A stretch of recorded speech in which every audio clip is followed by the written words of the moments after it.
This conference will now be All recorded. right, so good morning, everyone. I am Steve Szyminski. On behalf of Wealth Foundations Northwest, I'd like to welcome you all to the Option Powers webinar. I am live from the financial capital of the world, Walla Walla, Washington.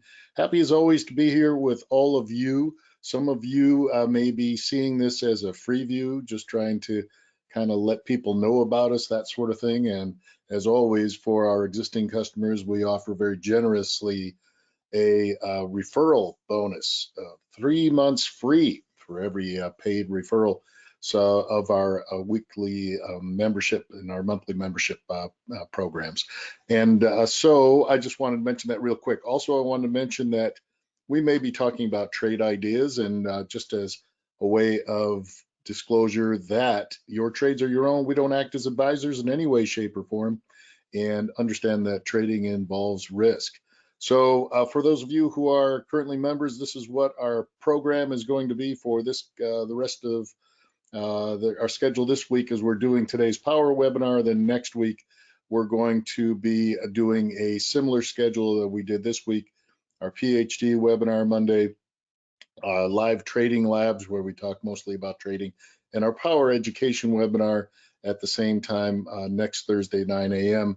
And we're also going to have a special early morning PhD at the market open coming this Friday if you're a member. And so we'll tell you, if you are interested in becoming a member, please go to wealthfoundationsnw.com. That's wealthfoundationsnw.com if you're interested in becoming a member. So these are sessions that we've done in the past. We keep all of these in an archive for you. And so last time we just went over our first quarter a trade review, and now we're going to move on to a new topic. You see, there's a very varied different topics that we talk about. Anything from just general how different types of strategies, ways of different techniques, and those types of things. And so we have a new session every single week, just about every week. All right, yet another reason to trade for a living. Cat Burt, the evil director of human resources. Every time I get near my sales bonus level, the pointy-eared boss raises the target. And so I had this happen to me. I've had real jobs in the real world where I had to be a sales manager and whatnot. And yeah, I had a company that was guys that were working for me, sales guys that were working for me, as well as me myself, getting literally cheated out of our sales bonuses because of the tomfoolery that was happening at the level above me. And so that is, you don't have to worry about that stuff. The markets will give you your bonus if you deserve a bonus. It will not if you don't. And so that's the one beautiful thing about trading is, you get instant gratification every time you do something right. And so we got to try to do things right as much as possible. I'm currently reading this really good book by Mike Bellafiore. He is one of the founding members, I believe, of SMB Capital, and he wrote a book called One Good Trade. And his philosophy is make one good trade, and then one good trade, and then one good trade. He used the analogy of like a relief pitcher in baseball. You come out there each night and you give it your all, and have a short memory about what happened yesterday. Just go out there and focus on that next pitch, that next outing, what have you. So he said trading is not about being right. Okay, this has nothing to do with what he means by one good trade is not about being right. He's talking about execution to your game plan, right? Trading is a game of math. It is about finding setups that offer you a good risk reward and pulling the trigger. And he talks a lot about having a lot of sports analogies, but he talks a lot about having a game plan, putting in the work, finding the setup, setting everything up, and putting your ducks in a row here as you start each trading day, and approach the game properly. And having good setups is part of it, for sure. But having the ability to pull the trigger because you're ready to go is important too. Now, his type of trading and what he does at his firm is mostly different from what I do. He's more of an intraday trader, and his traders are mostly intraday traders, and they move fast and furious and are making mostly stock trades, some options trading, but mostly stock trades. And so we're more of intermediate term options traders here. But nonetheless, the idea that it's really a game of math, and working your plan and having good setups, I think, is an appropriate message no matter what kind of trader you are. Quick tip number one, in a collar trade. Okay, what is a collar? Collar is where we have a short call. We sell a short call and we use the money from selling shorts. Let's say you have a long position like stock. Okay. And so you sell a short call and use the money to pay for a protective long put. Or maybe you have a leap, like we have Apple leaps right now in our model portfolio, and we have an earnings report coming up. Okay, well, I don't know. I want to continue to hold my Apple leap through the earnings, but I want to protect myself a little bit. This is kind of what I call a hell or high water trade. I don't want to duck in and duck out all the time. I'm wanting to stay with my long-term Apple trade, but going through the earnings, I'd like to have some protection. Okay, so the first thing we think about is, well, we'll just buy a put through the earnings for protection. Well, that's going to be costly, right? Because not only will it cost you money for the put, but you'll also pay for the volatility crush on that put if you don't, if the put doesn't give you a big delta move in your favor, and so to help to offset that, well, we're going to sell a call to bring in a credit and use that credit to buy the put. Okay, so we're giving up some of our upside potential, sell an out of the money call to pay for an out of the money put. Fine, we'll give up some of our upside potential in order to protect ourselves through an earnings announcement. That seems reasonable, right? And so, but the thing is, if you do it at the same expiration date, it doesn't have to be the same expiration date, right? When you collar up, a lot of times people say, okay, well, I'll sell the May monthly short call and I'll buy the May monthly long put. Well, you may not need to hold the long put that long, right? So for example, you could sell a call out to May and use some of the proceeds, maybe even keep some for yourself, but use some of the proceeds to pay for maybe an April 30th put, right? So maybe you only need a put that protects you through, say, a April 28th earnings report. I don't need to hold a put out till May, and I don't need to buy a put out till May. Why don't I just buy the put as far out as I need to beyond the earnings report? And then that way I can keep some of those short call proceeds that I sold out to May, or I could sell the May strike at a higher strike to give myself more upside potential through the earnings as well. So either one. Okay, so the key point of this quick tip is that the collar legs don't need to have the same expiry. The collar legs don't need to have the same expiry. So you can sell the one further out in order to pay for the shorter term one that just takes you through this little, not crisis, but event that you're trying to get through unscathed, or just protect yourself. Okay, so pretty cool. So think about that next time you're putting on a protective collar for earnings. Maybe consider going out a little further on the short so that you can sell higher up, or just get in or keep some of the credit.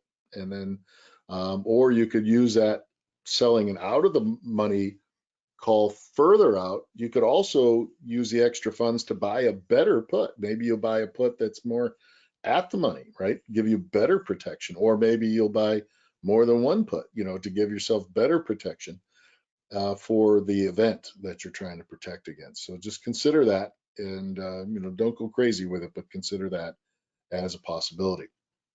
Quick tip number two, if you're going to use a trailing stop on a leg where you have multiple contracts, either long or short. Okay, so let's say you bought 3 contracts of a long call, and it's going well, had a little run up, that sort of thing. I had a situation like that just today, had a nice little move, and I thought I would put on a trailing stop, just to sort of protect my gains.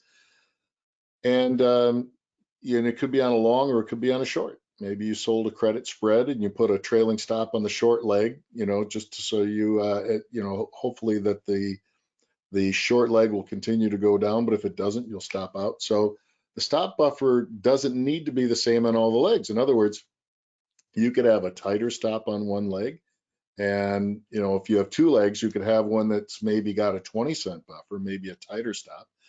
And then the other leg, maybe it'd be a 30-cent buffer so you don't get stopped out as easily, right? So you'd be a little more greedy on one of them and try to stay in it longer, and then be a little tight on the other one. And so it doesn't always have to be one size fits all for the trailing stop you put on. Does that make sense? So we haven't, we can scale in and out of positions. We don't have to do all of our trade all at once. And this is especially helpful if you are in this position where you are using something like Tradier here. And if you go to this link that we have there, you can do unlimited trading for a flat fee. So it makes it easier to scale in and out of positions if you're not worried about the commissions all the time, right? So, well, I'll pay an extra commission if I, well, for one thing, commissions a lot of times are based on the number of contracts. But for another thing, if you are paying an upfront fee plus a per contract fee, then of course splitting your trades up and scaling in and out of positions is going to be more costly unless you have something like this, where it's either a per contract fee or in this case, you could have unlimited trading for a flat fee per month, as little as $10 per month for a very solid platform, or $60 per month for something with all kinds of bells and whistles like Thinkorswim. Okay, so I wanted to offer this to people. Just go to this website and you can sign up for that through Tradier, and then you can trade, not have to worry about scaling in and out of positions like that. Okay, so this is just one example of how that could be beneficial for you to sometimes be a little bit more aggressive, a little less aggressive in the way you stop out of things and the use of trailing stops. Okay, so the looser the trailing stop, the more likely it is you'll stay in the trade, and the tighter the trailing stop, the more you're going to be protecting your gains along the way. Quick tip number 3, consider different time frames, especially when evaluating a trend for a longer term trade. Okay, so if you're going to be trading longer term, that's when these different time frames will be have a bigger impact. It gives you a different perspective. Okay, different perspective. So if you have like a shorter term time frame, like a 1 day time frame, or if you're a day trader, you can, so this might be the 1 minute chart, right? And so if you're like, la la la, this is great, and then boom, you start to go, oh crap, I've lost my trend. Maybe even by here or here, you're starting to think, I'm lost my trend. This is terrible. I'm in a downtrend on the daily time frame. But if you were to look at the weekly time frame, you say, "Oh crap, I just lost my trend. I'm in a downtrend." But if you took the time to look at, for example, the monthly time frame, you might realize that what you've just experienced is nothing in the grand scheme of things. It looks bad in the short run, but it's really nothing in the grand scheme of things. And I kind of went through this recently with, like let's just use gold as an example. So if we look at gold. In the short run, gold looked fairly bearish, right? Gold didn't look so good back in this time horizon. And when I looked at the monthly time frame, it gave me a much different perspective. I said, well, yeah, gold looked terrible during this period right here, but if you look at it from a monthly standpoint, this isn't such a bad time to maybe get long in the grand scheme of things if you're doing a longer term setup. Okay, see what I'm saying? And so look, this just looks like the monthly trend is still bullish, and it just came down to its 20 period moving average. And so and then that started to play out, and I started to realize that, hey, you know what? This may not actually be a bad entry place for a gold setup, especially when it had a little channel breakout here, cracked above the 50-day moving average. That's when we went ahead and started getting along some of these metals. Okay, we tried to get filled on silver. I was bummed out because we didn't get into our silver trade. So the point of this quick tip here is that it can give you a different perspective when you look at different time horizons. So I encourage you all to do that. Okay. Today's topic is going to be guerrilla calendar spreads. So what are guerrilla tactics? Guerrilla tactics are when you don't have a full scale invasion that takes years or months of planning, and where you're planning on having a sustained long-term campaign, like we're going to try to take on Nazi Germany over a course of several years type of thing. A guerrilla campaign is one where you kind of eat around the edges here, and you take some small victories, get in, jump in, take a small victory, get back out. So it's a little more of a sneaky short-term type of a strategy where you're not planning on being in something forever and ever, right? So guerrilla calendar spreads. Now, a calendar spread is simply where you're both long and short at the same strike but different expirations. Same strike but different expirations. So it's a horizontal spread. So for example, you might be long the January call at 270 and short the maybe the May call at 270. Okay. And so it can be like that. It can be long term. You can do it with leaps. You can do it with very long term trades up to maybe year and a half, 2 years out. Or you can do what I'm going to talk about here, which is more of a much more short term type of a calendar spread where you plan to get in and get out. Okay. So what is it? These are short term horizontal spreads where both strikes are the same with different expiry and typically out of the money. And we're going to do these relatively short term. And these are best with stocks that offer very liquid weekly options. Okay, so we want to have nice, good weekly options that are liquid, have tight bid-ask spreads. And we want to we're going to be going out on the longs typically no more than 2 months, no more than 2 months, and as little as maybe 1 month. So you might buy out to the May expiry and start selling shorts against it on a weekly basis. Sell one tomorrow, sell one a week from tomorrow, sell one 2 weeks from tomorrow, and so I would typically go out at least a month and no more than two if I were to consider it a guerrilla calendar spread. Okay, and I don't think this is an official name. This is just what I've always called it.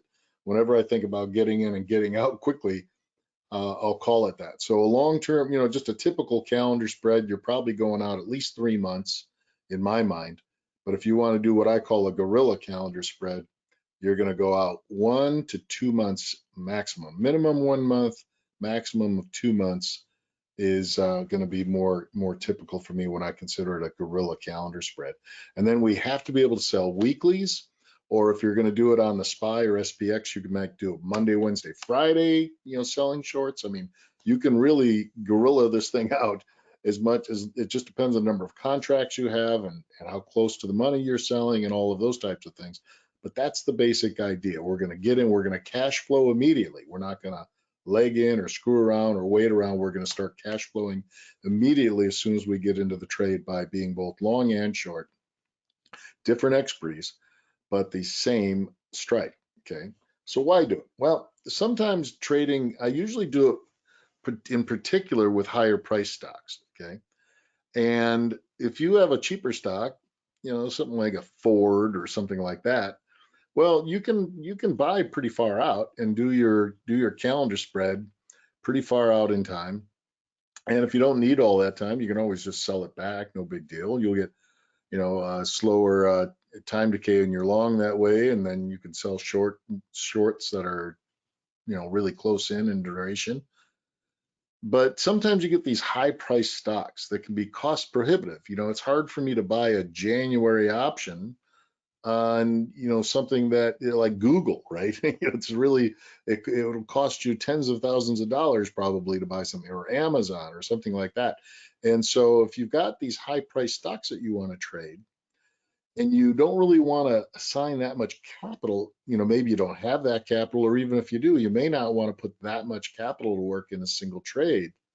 So sometimes, especially if you're trading high price stocks that are cost prohibitive, sometimes the guerrilla calendar spread is a great way to get in the trade with a limited amount of capital. And you still want to take advantage of these potentially big moves that can happen on what I would consider mover and shaker type of stocks. The Netflix of the worlds, the Amazons, all those types of things. that can happen fairly soon and still, maintain a reasonable risk profile. I want to be where the action is. I want to jump in on the Teslas and things like that, but I don't want to leave myself too exposed, and I don't want to put my life savings into a single trade. So I usually think about doing Guerilla calendar spreads when I've got one of those mover and shaker types of stocks that I'm particularly interested in. All right. So how do you decide to pick this strategy? So I would consider this anytime a stock is priced pretty high, let's say roughly more than 200 bucks a share, I would consider it, and it moves a lot. And it also is going to have a fair amount of overhead resistance. Okay. So you can see kind of where maybe the short-term limitation might be on how far this thing would run. Okay, so I see resistance at 320, and so I'm going to maybe buy out of the money 320 out to June, and I'm going to sell the April 30th 320 as well. Okay, so something like that, right? If I can see where the resistance is going to be, then that might be a logical place to go ahead and set the strike for both my long and my short. Okay. And these also have to be liquid with tight bid-ask spreads on the weekly options. That's what we want. And so this could work well with, it was just high-priced individual stocks. It could also work well with ETFs. Okay, so what are some of the pros of this strategy? The main thing is it keeps your capital outlay reasonable, okay, and allows you to say have a limited amount of capital, but still trade some of the big boy trades. I want to put on my big boy pants and trade big boy trades, big boy stocks that give me the chance for a big boy move, right? It's also a flexible strategy. There's many ways to win.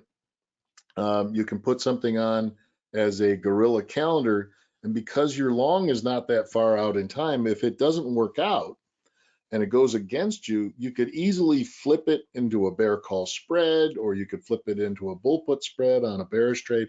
You could easily change the trade. You can completely change the delta very quickly just by going ahead and rolling your short option all the way out to whatever the long expiry is and turn it into a credit spread if it goes against you. So you start off with a debit spread in the direction of where the long is taking you. And if it doesn't work out and goes the other way, just go ahead and sell the short closer to the money at the same expiry and turn it into a vertical spread.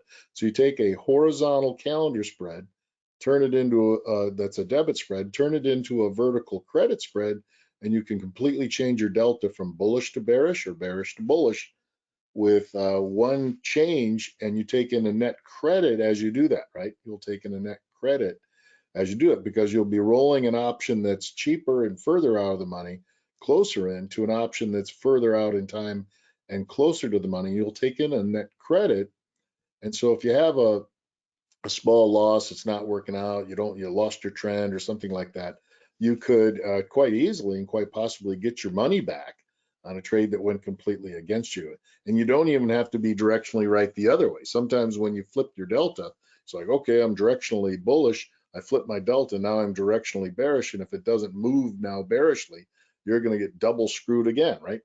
But with a credit spread, it's a little bit less directional going the other way. So this is a really good easy way to convert a trade that goes completely against you. Okay, and or even just mildly against you. Say, well, it's moderately. I started out bullish, now I'm moderately bearish. I'll turn this into a bear call spread. Doesn't have to be super bearish. It just has to not go above my short, and I'll get my money back, and maybe even a small credit. Okay, so it's a flexible strategy, and I can decide where I want to sell the shorts. Because the shorts I'm putting on in a very short time frame. Boom, boom, boom, boom, boom. And I may start out as a calendar spread, but if it goes in my favor a little bit, maybe I can sell a little higher at a higher strike, turn it into a diagonal spread. Or if it's going a little against me, but I still want to keep the overall delta the same, I might, or more or less the same, I can sell a little bit, closer to the money maybe, right? And take in, sell a little bit more aggressively and get a little bit bigger credit and just take a little bit more money off the table. So it's very flexible that way. I can dial it up a little bit more I can dial the delta up a little bit. I can dial the delta down a little bit. I could completely change the delta, okay, that whether I'm positive or negative on the delta, bullish or bearish. It can be used close to an earnings report. Well, this is a good time to talk about this because there's a lot of earnings reports coming out. And so you could buy beyond the earnings date and then start selling ahead of the earnings date, let those expire, and then you may be holding, let's say that you have let's say you have an earnings date on May 13th or something like that, right? So maybe you'll sell the April 30th call, okay? Sell the April 30th call. You buy beyond May, so you buy the May monthly or the June monthly, and you'll sell the April 30th call. Well, that April 30th call will expire prior to the earnings date. So your April 30th call will expire in April 30th, and then your earnings date is now May 13th. You could hold the long until very close to earnings. And as you do, your vega will increase in your favor more than likely. Directionally, hopefully you'll be right. But if you're not, then at least you can maybe have the volatility work in your favor. Then you could decide, okay, well, this is great. I'm going to go ahead and cash this in prior to the earnings and avoid that vega crush that comes with earnings. Or I could, if it isn't going so well and I don't have much to lose, maybe I will hold this thing through the earnings and see if I get lucky, that sort of thing. So it's kind of a neat way to go as you're approaching the earnings, maybe in the few weeks ahead of the earnings. You can sell, sell, sell, then let the last one expire prior to the earnings, and then you can kind of decide how you want to play that long. You want to get out like the day before the earnings, or do you want to ride through the earnings and take your shot, or what have you? And so it's very flexible that way, and it can be good as you're approaching earnings. Okay, so it is best if that short expires pre-earnings, so it doesn't limit you in any way in case you get a big pop in your favor. So this can leave you open to big potential gains if you play it through the earnings and that sort of thing, but it also could set you up in the volatility run up ahead of the earnings, and you could get out ahead of the earnings if you like. So it's very flexible. It has a lot of and this is a good time to be thinking about doing it. Okay, you get large and rapid positive theta on your shorts. Okay, because again, these are big boy stocks. They have a tendency to pay you more than smaller stocks, so you get a big payout on your shorts, and you might be surprised. You can make $100, $200 a week, maybe more, just on these shorts. And if you have a lot of do a lot of contracts, like 10 contracts, you might get $1,000, $2,000 a week just on your shorts, and that could offset any losses you may have, or it may enhance any gains you have on the long. Okay. And so that theta decay is working very, very rapidly for you. If you only sell a few days out, a few trading days away, that theta decay is going to work a lot in your favor. So you could be a little bit off on something, maybe something didn't move exactly in your favor, but the damage is going to be minimal because you're taking in such a nice credit on the short, and it's bleeding away so nicely for you. Okay, so that's a nice way to stay in the trade and have it offset all that time decay and all that. That is that's the difficulty of when you buy a short-term option. Like if I just bought a call out to May, I'd have to be ready to head to the exits before the theta decay rips me a new one.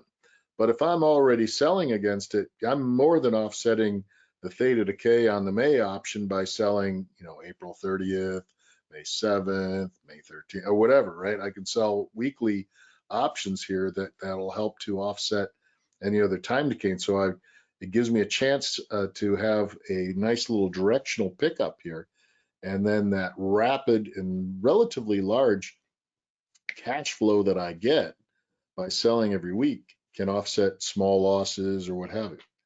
And still, large percentage gains are possible depending on how you manage it, depending on how close to the money you're able to sell. And so I really like all of these features of this trade. And so, it's easy to manage if it goes against you. You could always just get out too, right? If it just doesn't go your way, fine. Okay, so it's starting to drift, not in my favor. I lost $150 on the long, but I got back $125 on the short. So I'm only up 25 bucks. Okay. All right. So I can just pull the plug on this thing, keep your losses relatively small. But if it does go in your favor, you can make money on the shorts and on the longs. It goes a lot in your favor. You can roll those shorts up and out and turn it into a diagonal spread and really get some big gains. You could go, your long could go from out of the money to in the money. That's ideal, right? That's ideal.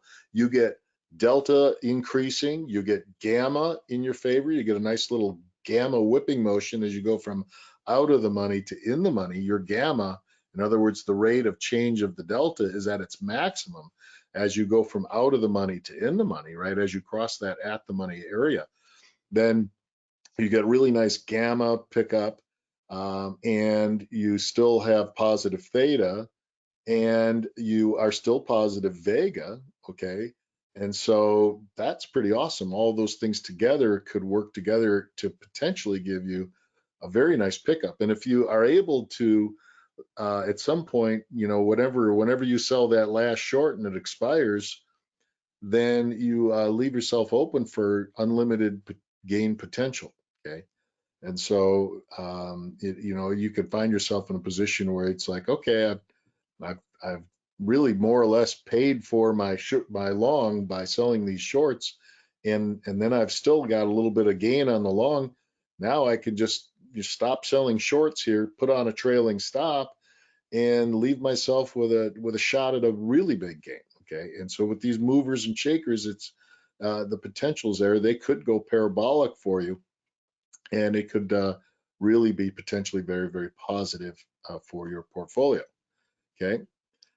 Now, what are the cons of this strategy? Okay. Well, you do have, if gap risk. Okay. So if it gaps heavily in your favor, I mean, then that's a good problem to have, but your short's going to sort of cap your upside. And so, okay, you got to deal with that. Your short just went in the money. It's great that your long went in the money, but your short just went in the money. And so you got to deal with that. And there's a risk with that and risk of assignment and things like that.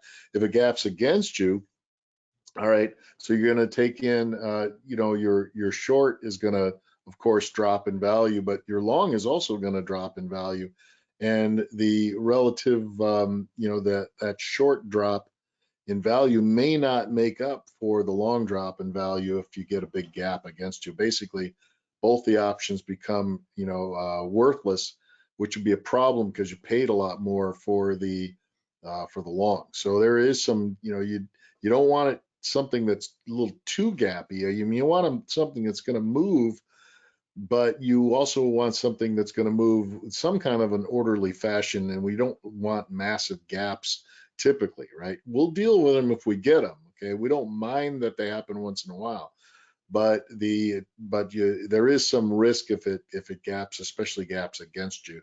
Your trade is pretty much screwed, and there may not be much you can do about it at that point. You could try to roll it down and try to create some kind of a credit spread, but it may not be practical if you get a big gap against you. So the gap is the only thing that'll make this trade kind of harder to manage if you get a big gap against you. So because you're dealing with higher price stocks, you're going to also have higher slippage.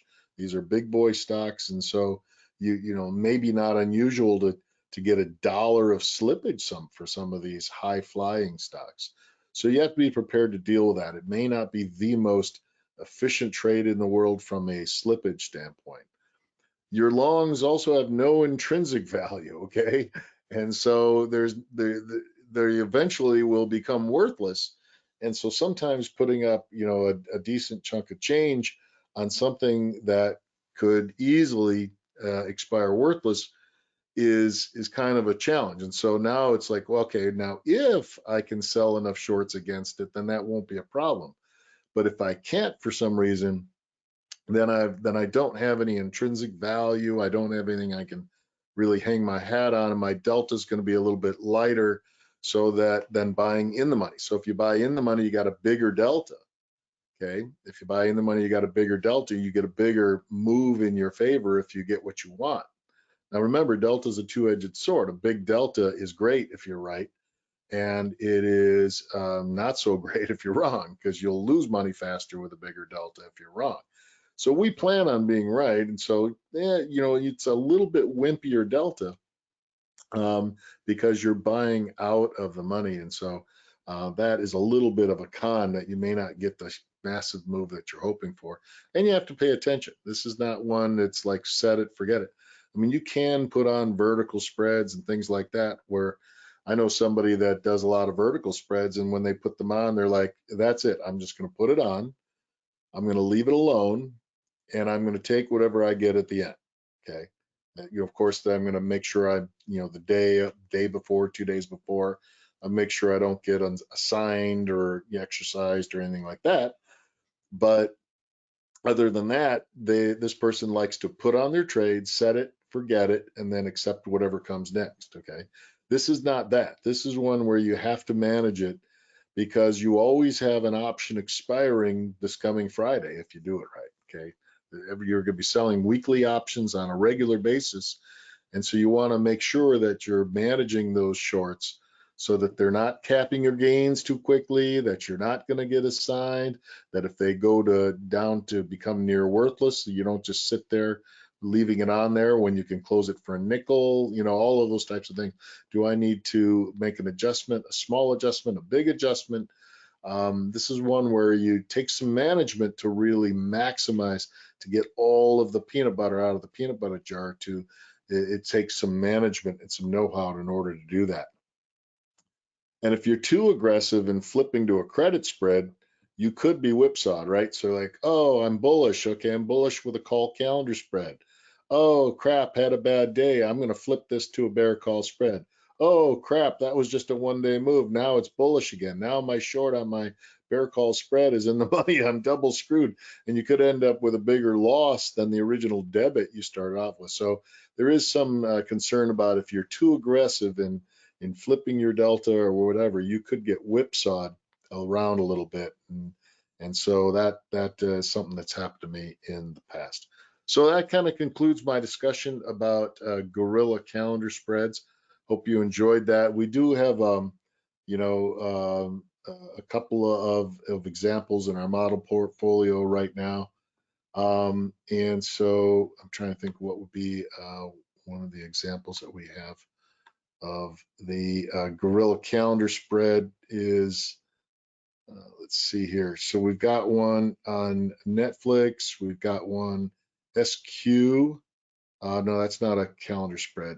Tesla. Okay, here's a good example of a high flying stock. Okay, where we are long the 770 call out to May. Okay, and we're short the 770 call to April. Okay. And so we're making money rapidly on the short. So this column right here, this is what happened today. So I can tell by looking at this that Tesla is down today, right? Tesla must be down today, TSLA. Okay, I'm filming this on May 4/22. Okay, so Tesla's all right today. Got an earnings report coming up here soon, right? But I tell you what, we have a rapid theta decay on the 770 call that expires tomorrow. Okay. And we've also made money on the long because it's actually moved a little bit in our favor. For some reason, that volatility must have been some volatility that came out of that. But we still have another $179 of profit potential between now and tomorrow. Pretty cool, huh? And so we've made money on the long. We've got a little bit of directional move in our favor. We made money on the short. And so we've made money on both. And so, and now we can continue this out and let this expire worthless. And then going into the earnings, we can decide if we want to just, close this out. Let's see when that actual earnings date is, TSLA. So I put this on with the idea that I would probably bail out prior to the earnings, 4/26. So we have earnings in 4 days. Okay, so probably by 4/25, 4/20, 5, which is a Sunday. So tomorrow I probably want to do something with this because Monday morning, this is going to have earnings. Okay, so I'll probably manage this tomorrow. I'll suck as much time decay as I can out of that short. And then the volatility increase should help my long. And so even though the stock hasn't done that much lately, it hasn't, well, they had a nice little move yesterday, so we got a gain here, but it's not really doing much today. And so, but we should be getting a vol increase prior to the earnings. So I'll do something with that tomorrow, close this trade out, but I'm going to suck as much out of that April 30th call as I can. And then I can close the whole thing out, or I could close the whole thing out for a gain right now, but I'm going to see if I can get a little bit more volatility on the long in my favor and get a little bit more time decay on the short in my favor. And I can pick up, maybe squeeze another $100 at least, maybe another $150 out of this trade or more, especially if I get a good upside move tomorrow ahead of the earnings. So I'm up over 500 bucks, I think, on that trade right now. I could close it out right now for a decent gain, or I could, hold it till tomorrow and see if I can squeeze a little bit more.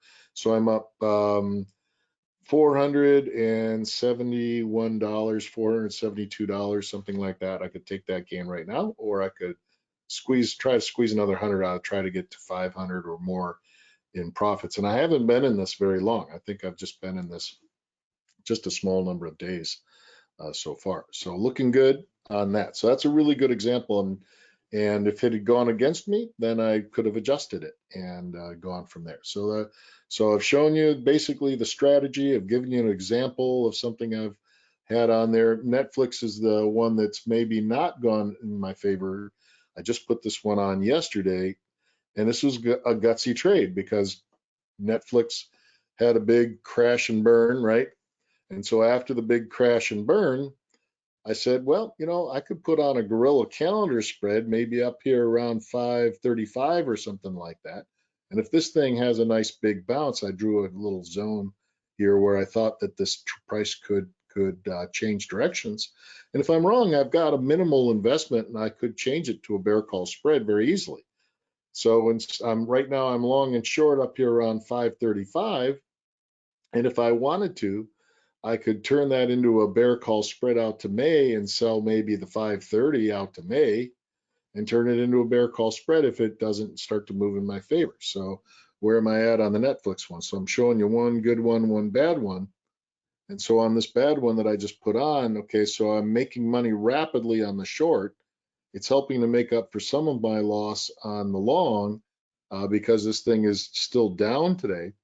But again, I'll pick up another 24 bucks by tomorrow, or I could roll this out again till next week and just keep cash flowing as long as I can keep it kind of fairly close. But if it goes maybe below this area right here, where I say last straw, if it goes below this area, that means that this pivot point here didn't hold. And if this pivot point doesn't hold and we don't start to get a bounce here soon, then I'm going to go ahead and flip it and make it a bear call spread out to May. And then that way my short will be up here at 530. And as long as it stays below 530, I could even come out ahead or at the very least break even. So that's the game plan on the Netflix trade. So I've got two of these Guerilla calendar spreads on some fairly high priced mover and shaker type stocks. And that's a neat way to approach the markets for things like that. That's a fairly speculative trade there with that big drop on Netflix. And I was just looking for a little bit of a bounce. I don't need a big sustained change in trend or anything like that, a big uptrend. I just need a little bit of a bounce. If I don't get it, fine, I'll make it a bear call spread. But I was just looking even just to play the dead cat bounce on that, and I could benefit from that with Guerilla calendar spreads. At the very least, get some really quick short-term, cash flow on those shorts. Okay, so hopefully that makes some sense to you as to how that goes. So that kind of concludes sort of the educational part of it, the piece of it where we talk about Guerilla calendar spreads. I also like to just talk about the markets a little bit in general at the end of our power session. These are the key things that came out for economic news today. Jobless claims came out better than expected, helped the markets to rally off of their lows today. Existing home sales wasn't that great today. So that may, let's see how that affected the home builders. Home builders, kind of hanging in there okay. Still, the overall trend is good, but that's not a great number for the existing home sales. But actually that's existing homes, so that doesn't affect the home builders as much. But overall, real estate, not a great growth number there. Leading indicators very positive. So we're planning on 0.6%, and on a leading indicator came in at 1.3. All right, so our fear and greed index is the top one is short term, what's happening. And so the fear and greed index is in a really good position, not too greedy, not too bearish, but basically in a nice little sweet spot on the north side of neutral. A week ago we were neutral, right? A month ago we were neutral. Well, we've gotten a little bit more positive lately in the current reading on our fear and greed index. The AAII 6-month outlook is down here in the bottom, and you can see that this got a little bit overly bearish here in early April, and here now it's ticking down just a little bit. So in the last week, a little bit less bullish, which I think is appropriate over the next 6 months. So the top one is current reading, and the bottom one is the 6-month outlook, but still much more bullish than usual, and not nearly as bearish as usual. And then, neutral, a little bit less neutral than usual. So basically the bulls are, there's a lot of bullish sentiment out there still. And especially after the nice little rebound today from just a little 2-day cha-cha. All right. So what's doing well today? The industrials, consumer cyclicals, healthcare, communication services doing best today. Basic materials are doing poorly today. Basic materials over the last month have done very, very well, but for some reason today, basic materials are off. And so a very muted picture for the overall heat map from finviz.com. Relative strength happening in the, I'd say with the credit card companies, maybe a little bit in some of the medical diagnostics and medical devices area. A little bit of strength here, pockets of strength here and there, but mostly very muted. Big tech, very flat. Semiconductors a little bit soft. They had such a big run up, and I think they're giving a little bit of it back. And that's about all I got for you today. On behalf of Wealth Foundations Northwest, it's been my pleasure to be your coach today. Hopefully you enjoyed this. I want to encourage you to come visit us at Wealth Foundations Northwest, that's NW.com, wealthfoundationsnw.com, or if you want to sign up for the unlimited trading for a flat fee on a monthly basis, then please go to this website right here. Okay, and I'll see if I can actually paste this into the chat box so that if you're watching, you can, I don't know if the chat is still active in the recording, probably not, but just go ahead and capture that website, or just go visit us at wealthfoundationsnw.com if you're interested in membership. Take care, everybody. Good day. Bye-bye.